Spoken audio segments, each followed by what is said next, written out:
கிராம்பை இந்த பொருளுடன் சேர்த்து எடுத்து சென்றால் வெகு நாட்களாக பணத்தை தராமல் இழுத்து அடித்தவர்கள் கூட உங்களை பார்த்ததும் ஓடி வந்து பணத்தை திருப்பி தந்து விடுவார்கள். இந்த பரிகாரத்திற்கு ஒரு எலுமிச்சம் பழம் மற்றும் 4 கிராம்பை எடுத்து அந்த எலுமிச்சம் பழத்தில் 4 ஓட்டைகளை போட்டு அதனுள் இந்த 4 கிராமையும் சொருகி இந்த கனியை நம்முடன் எடுத்துக்கொண்டு வாராத கடனை வசூலிக்க சென்றால் கண்டிப்பாக நம் கடன் தொகை நமக்கு திரும்ப கிடைக்கும். மேலும் நாம் வீடு திரும்பும் பொழுது இந்த கனியை கால் படாத இடத்தில் தூக்கி எறிந்து விட்டு வர வேண்டும். ஏனெனில் இந்த கனியில் அனைத்து கெட்ட சக்திகளும் உள்வாங்கி இருக்கும் என்பதால் இதனை திரும்பவும் வீட்டிற்குள் கொண்டு வரக்கூடாது.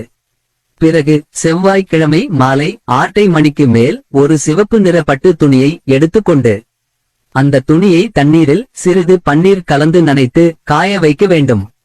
பிறகு அதில் 4 கிராம்பை வைத்து ஒரு மூட்டையாக கட்டி நம் வீட்டு வாசலின் நடுவில் இந்த மூட்டையை கட்ட வேண்டும். இந்த மூட்டையை 6 மாதத்திற்கு ஒரு முறை நாம் கட்டாயமாக மாற்ற வேண்டும்.